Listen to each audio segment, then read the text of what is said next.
ওই জায়গাটা খালি রাখছে, খুব ভালো হয়েছে। এত ফ্রিজ করে দিতে হবে।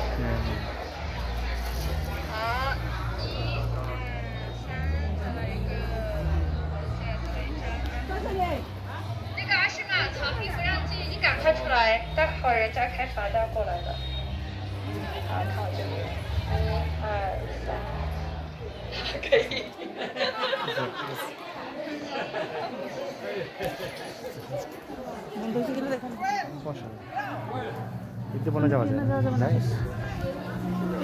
আমরা আস্তে আস্তে ব্যাক করে থাকি, পরে আমাদেরকে ফেলে চলে যাবে। হোটেলের অ্যাড্রেস নিয়ে আসছি, সমস্যা নেই। অনেক ডিস্টেন্স, যারা মিস করবে আসতে পারবে না। কারণ আমার মনে হয় ব্যাক করবে সবাই।